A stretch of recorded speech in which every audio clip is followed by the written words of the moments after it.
All right.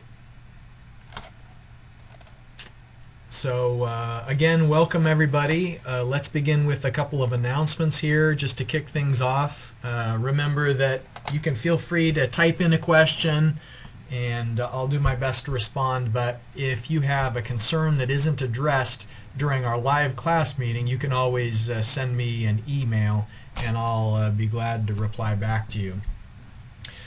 The big thing that should be on the forefront of your mind is we're going to have an exam on the 3rd of April. So that's, Friday, 2 days from now.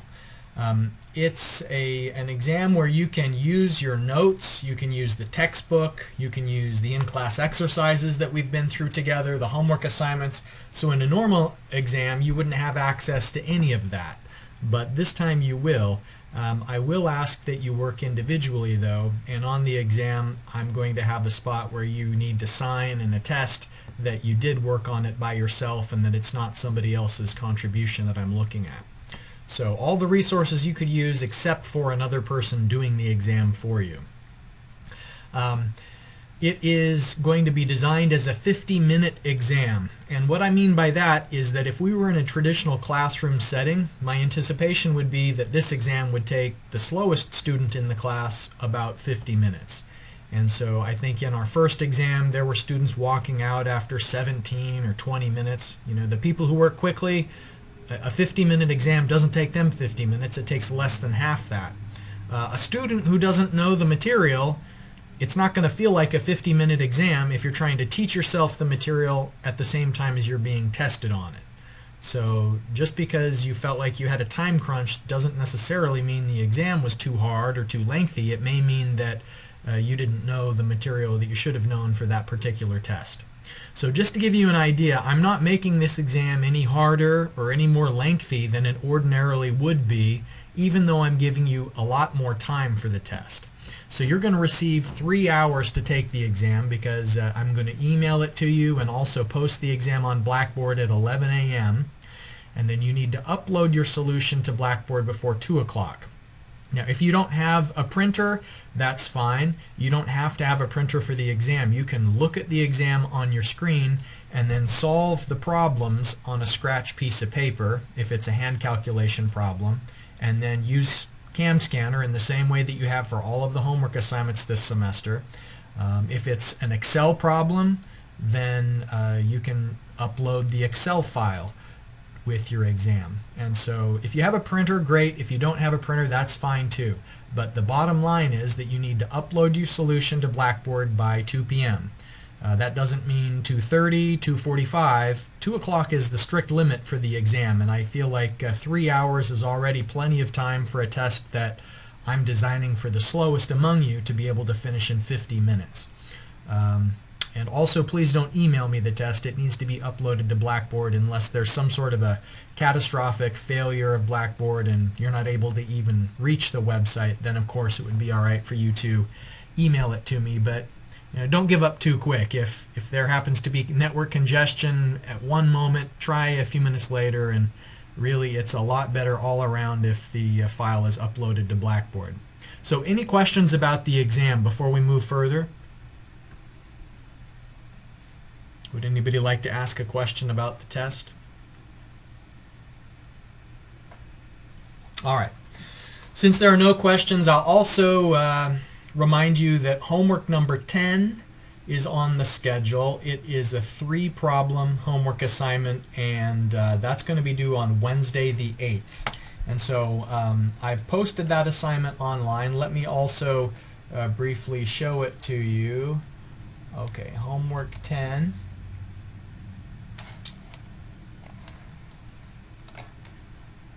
So if you go to Blackboard, you'll see that it includes a cost-effectiveness analysis. And cost-effectiveness analysis, we went through that a long time ago. It feels like a lifetime ago. We did that when we were still meeting in person in the classroom. So you have a cost-effective analysis problem. The second question is economic service life analysis, and that's what we did during the lecture on Monday of this week, and we're going to be also doing a similar thing in class today. So That's problem number 2. And then problem number 3 is budget limitations.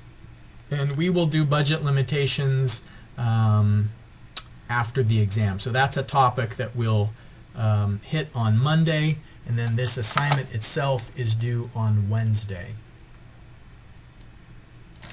So my suggestion is, take the test on Friday, and then over the weekend and Monday you can do problems 1 and 2, and then after we have the budget limitations lecture on Monday, then that last problem you'll be able to finish before the assignment's due on Wednesday. Alright, so that's homework number 10, and then also the course project. I've been getting some good questions about that.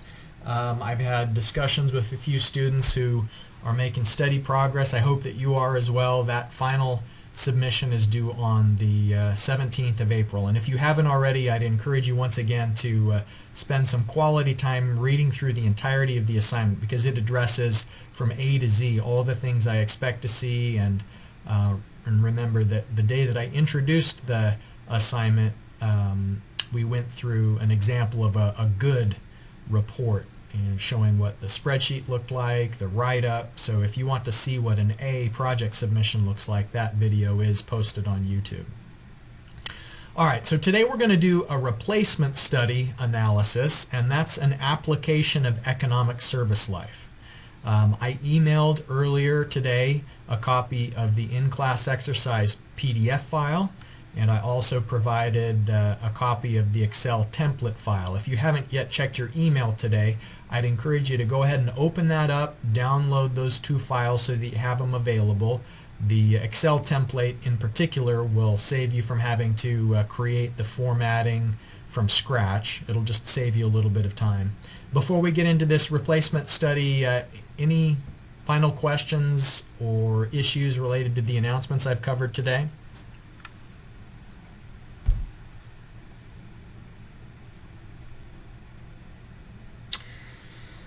All right. So the picture on the left shows the control system for a chemical plant, and you can see that there are did I upload the Excel file online? No, I didn't upload it. I only emailed it, and it was emailed to everyone in the class. Unfortunately, Blackboard Collaborate doesn't let me upload a file to you on the fly, but let me see. I'm worried that if I browse away from these windows, I may lose what I'm working on. So you can just start from a blank Excel sheet, and the formatting won't be as nice, but if you don't have the template file, it's probably not a deal breaker.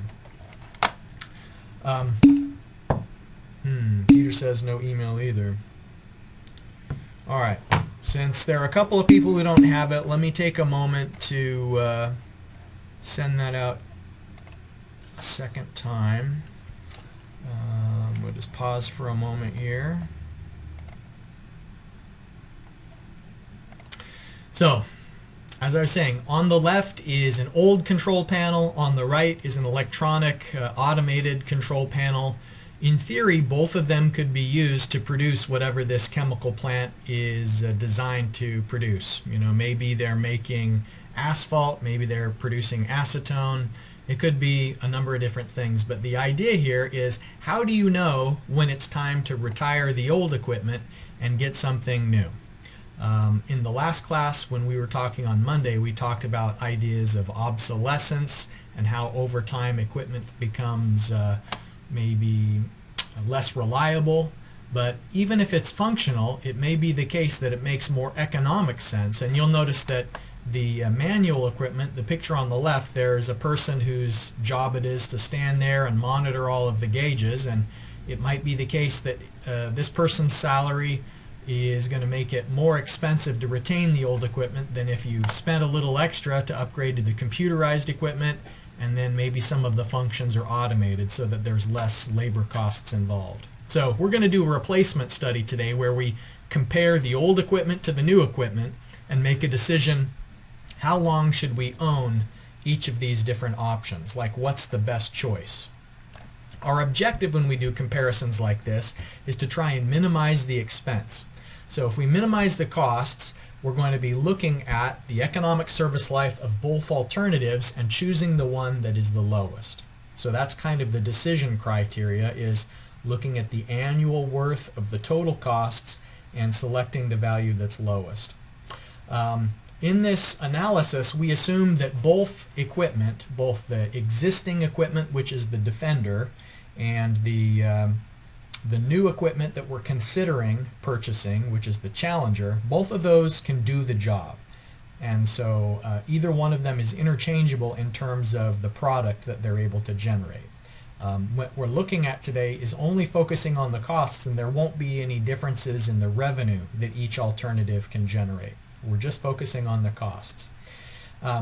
The analysis that we'll do is with no study period specified.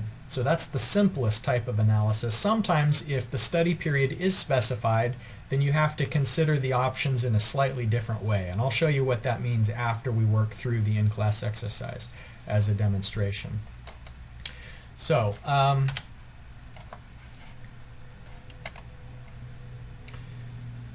for no study period specified, which is the in-class exercise that you've just received by email, we're going to do an economic service life analysis for both options. The existing equipment, which is the Defender, and the new, nice, shiny equipment, the Challenger, that we're considering replacing the existing equipment with. We'll pick the one that has the lowest total annual worth of costs. Now, one kind of real-world warning is that in reality, you wouldn't just do this analysis a single time.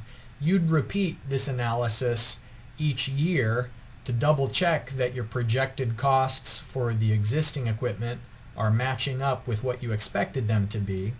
And you'd look at maybe has the price of the Challenger decreased over time. So it might be the case that equipment is cheaper, and now the balance of which is better has adjusted. So, you know, in the analysis we're doing today, we'll project many years into the future, but the idea is that you'd save that file and you'd come back next year and you'd see, does it still make sense, for example, to keep the old equipment, maybe have the costs changed so that our decision on how many years to own the existing equipment has shifted.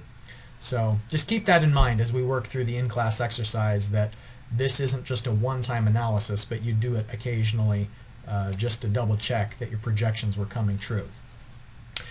So here is the in-class exercise problem that we're going to work through today, and an idea of what that template file looks like. This is saying that we have an existing robotic system, and if we sold it today, the system that we already own, the current market value of the equipment we already own is $15,000. And then it's losing value every year. It's losing 20% of its value each year for 3 years.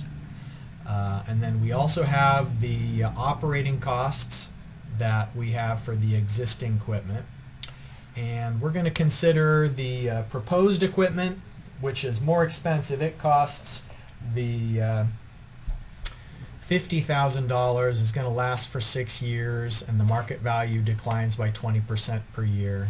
And the operating costs are also given here. It says it's $5,000 for year 1, and then it gradually goes up after that. So it looks like our existing equipment, if we want to keep it $20,000 for the first year, it must mean that it needs some sort of like a mini refurbishment before it's going to be even usable for 1 more year. So we'll have the operational costs, then a little bit less in year 2, and then it's going up after that. So this is the same template, you know, column A, B, C, D. This is the same template that we used for the economic service life analysis on Monday. So today we're going to do 2 economic service life analyses at the same time. We're going to do one for the existing equipment and one for the proposed equipment, the Challenger. So please open up that starting file that I gave you via email. And here we have our replacement study. All right, now in the problem statement, if you've printed that out or just have it in another screen, it said that we had our interest rate is 10%. So, actually what I'm going to do, since you've seen this procedure before, and if you need a hint of what you're supposed to do, here's that same kind of column definitions that I gave you in class on Monday.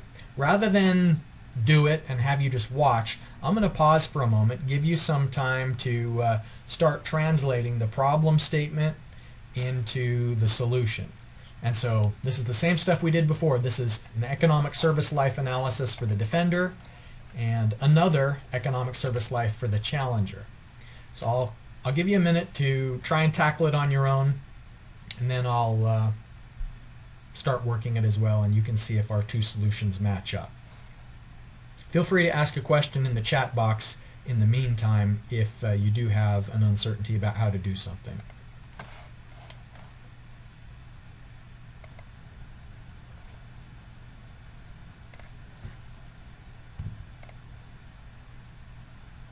All right, I'm going to start working through my solution on the screen. I don't know how many of you have two screens going. I sent out the instructions that described how you could maybe, for example, have your TV plugged into your laptop at the same time. So if you're doing that, that's great. And if you're making steady progress on yours, you don't necessarily have to watch what I'm doing, but if you got a little bit stuck on figuring something out, then you can feel free to watch what I'm doing. So I won't talk through it for now, just so that it doesn't distract if you're working on your own, but I will start typing it in here.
Okay, let me just describe for you what I've done here. The Defender is the equipment you already own. And the idea is if you keep it, you're not able to sell it. And so what you put down as the cost for something you already own is the opportunity cost. And if you keep it, since you can't sell it, it's sort of like you're paying the $15,000 that it's worth now. So that's why I've put its current market value as the first cost for the Defender. And now the column here, these values, you'll notice that I intentionally put the minus sign in the first formula so that these market values are positive. And the reasoning there is that you're actually getting a revenue when you sell the item. So if you keep it, but then you sell it after 1 year, then you're going to get $12,000 in the sale. If you sell it after 2 years, then you get $9,600 and so on. So if it declines by 20% each year, then that means that the remaining value is 80%. So that's why I use this 0.08. So the market value after 1 year is 80% of its current value. So 80% of 15,000 is 12,000. 80% of 12,000 is 9,600. 80% of 9,600 is 7,680. And then the operating costs I just put in directly. All right. I hope that what you'll remember is for column D, what we use is the NPV function. So NPV at our known interest rate of the operating costs to date. Okay, NPV with our interest rate of the costs so far. Now let me just try something. Let me try anchoring the first value but not the second one, and then see if that allows me to drag downward. Alright, so then if I drag this down, then what it's done is it's saying that the range is all of it. Yeah, so anchoring the first range, the first cell in a range makes it so that we don't have to type the equation over and over again. And that's going to be especially important for the Challenger, because the Challenger has more years than our Defender. Our Defender just has 3, but the Challenger, we would be operating it for up to 6 years. Alright, the annual worth of the present value of the cumulative operating costs today. So the instructions say that now we're using the payment function on column D. So we're going to take this is take everything to the present. Take the cumulative operating costs to date to the present. Now we're going to annualize those operating costs. So instead of having a different amount we'd have to pay every year, which is, you know, tough to budget, instead of that, we want it to be the same amount every year, so that if we keep it for 2 years, both of those years' operating costs would be the same. If we keep it for 3 years, both of those operating costs would be the same. So we're annualizing what's currently a present value with the payment function. So our interest rate is 10%. The number is the year that we're in. And then the present value, I'm going to put the minus of this. And if I didn't do the minus, then it would flip the sign, and I don't want it to. Okay. Drag that down. So like, what does this actually mean, the 13,595? That means if you owned it for 3 years, and if you didn't want to have 20,000 in operating costs the first year, then 8, then 12,000. If you wanted to be the same every year, then it's economically equivalent to have 3 equal payments of 13,595 instead of the different amounts each year. That's what column E is all about. Capital recovery. Alright, so the instructions say for capital recovery we're again using the payment function, but this time it's the difference between the first costs and the market value. So we looked at this slide before, what we're doing with capital recovery.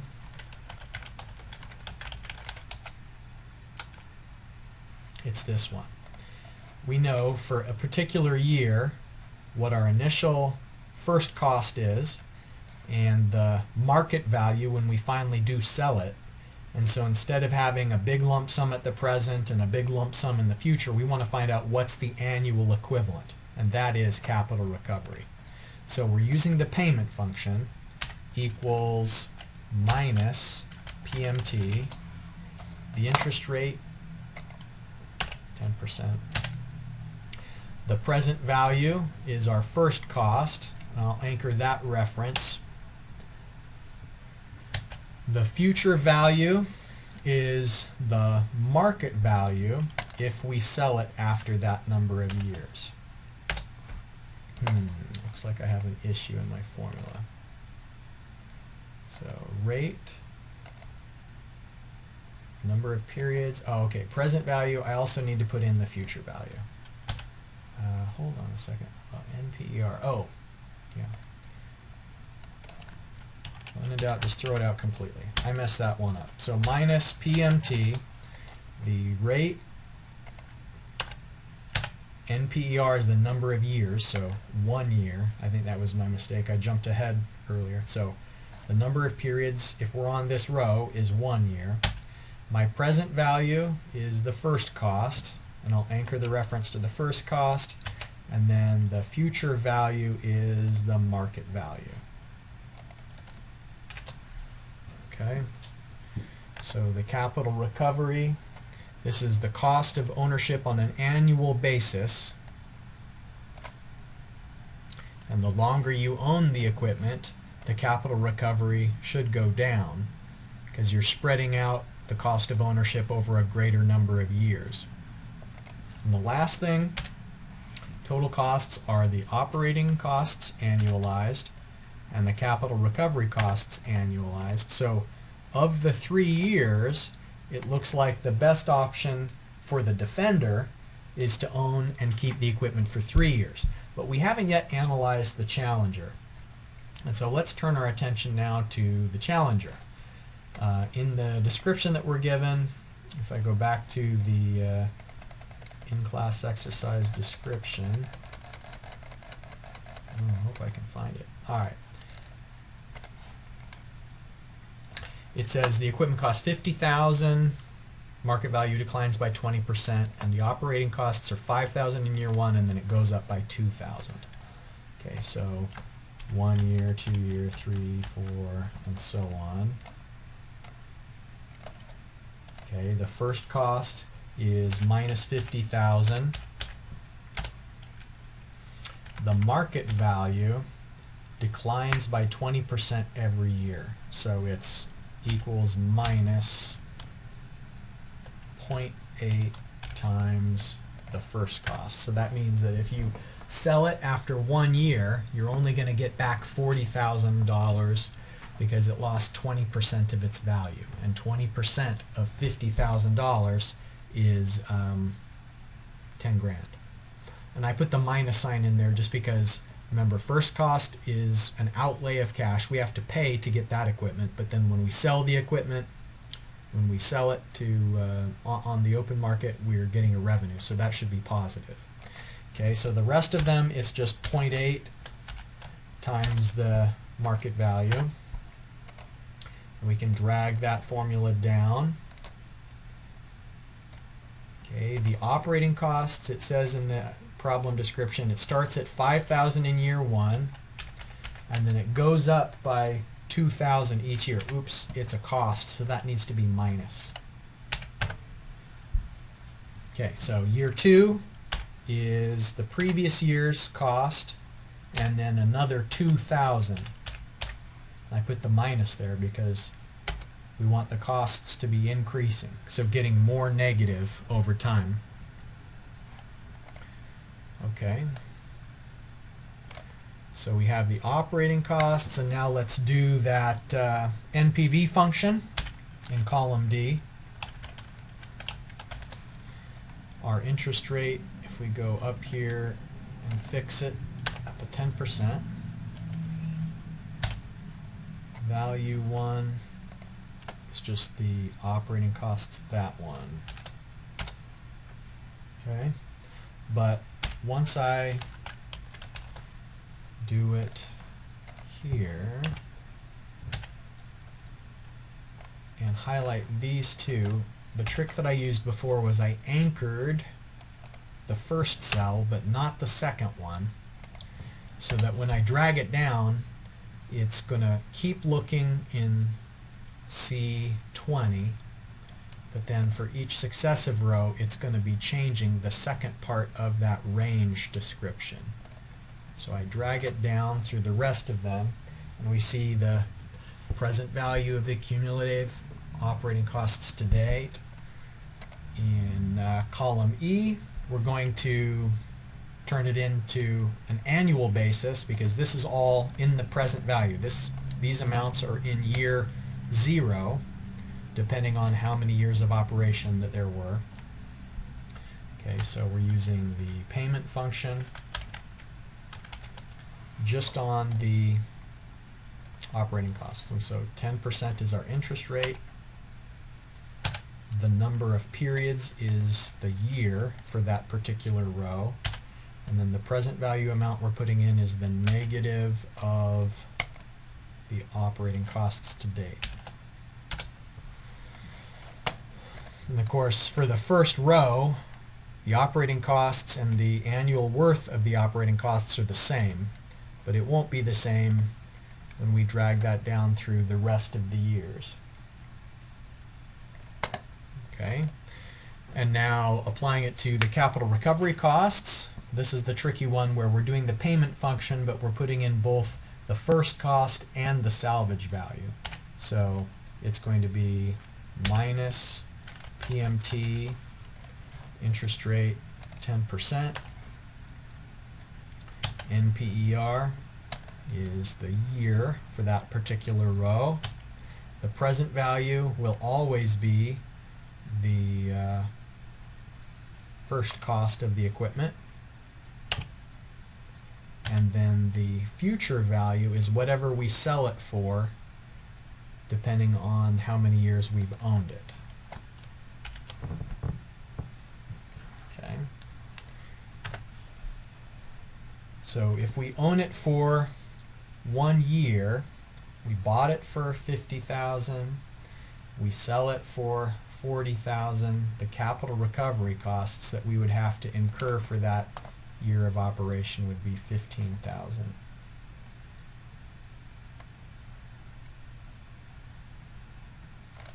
And we drag that down through,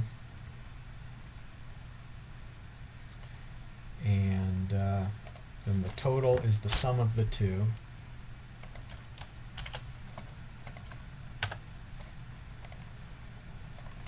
Now the question is, which of these two alternatives should we do? Should we keep the Defender, or should we purchase the new equipment? That's what this example is asking, is keep the old stuff or buy the new thing. And the criteria, the decision criteria that we apply is you want to minimize the costs. So the selection criteria is select the alternative with the lowest total annual worth of the costs. So if we go back here, what is the lowest option of all of these?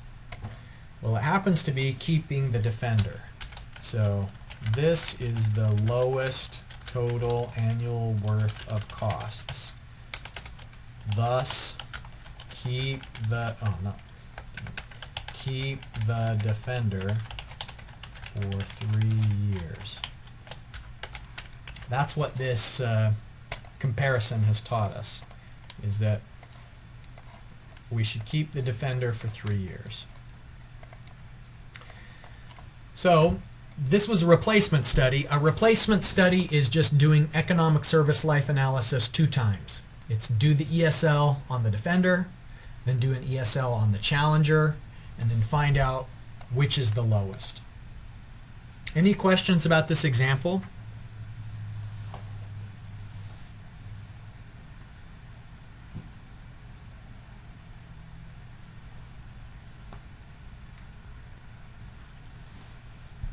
Okay, I don't see any questions. Let me just briefly tell you about what happens if a study period is specified. So in that one, we didn't have to provide service for any particular number of years. It's not like the boss said, we need something that is going to last for a 7-year horizon. You know, there wasn't any fixed lifespan that has to be covered. It's just you're going to own the equipment for as long as it's natural to own the equipment, and then when you retire it, then you'll buy something new. But sometimes up front they'll tell you how long they want the study period to be. So for example, if you were comparing 2 pieces of equipment, it might be the case that they say, we're looking for something that will give us the equipment we need for 10 years. And so that could be that the Challenger you're considering, this new equipment, has a lifespan of 10 years, and so you're trying to say, well, what happens if we have a Defender that will only last for 3, and we're comparing it to a Challenger that lasts for 10 years? We want to have some kind of solution that's going to last for both. Well, what is the typical thing to do in a situation like that is that you would find out what's the capital recovery of the Challenger. So in other words, what's the difference between its first value, the first cost, and the salvage value. And the assumption is, in a lot of cases, that once the Defender is finished and its lifespan has been totally used up and you disposed of the equipment, then you'll buy the Challenger. So it's kind of like a sequential thing where you keep the Defender for part of it and then you start the Challenger. And so you would find the capital recovery costs of the Challenger and you'd only apply it for the rest of the specified study period, in this case 10 years. And so the remaining 3 years, because the Challenger will last for 10, you just make the assumption that the equipment is going to go to someone else. And so that's kind of similar to the early termination assumption that we've had when we've done other analyses before. So that's just how you would handle it if the study period is specified. Okay, well, that's all that I'd like to share with you today. Let's just revisit the announcements, and we have a few minutes if there are any questions related to the exam, related to the homework, related to the project, or the in-class exercise that we went over today. Any questions at all?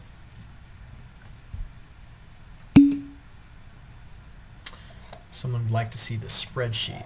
Let me show you those numbers. Other questions?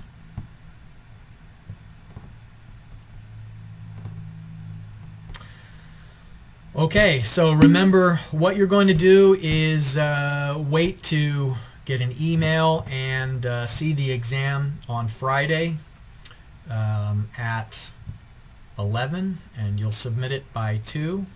So if you have any questions between now and then, feel free to send me an email or give me a call and I'll be happy to help you out. Hope you have a great day. See you next time.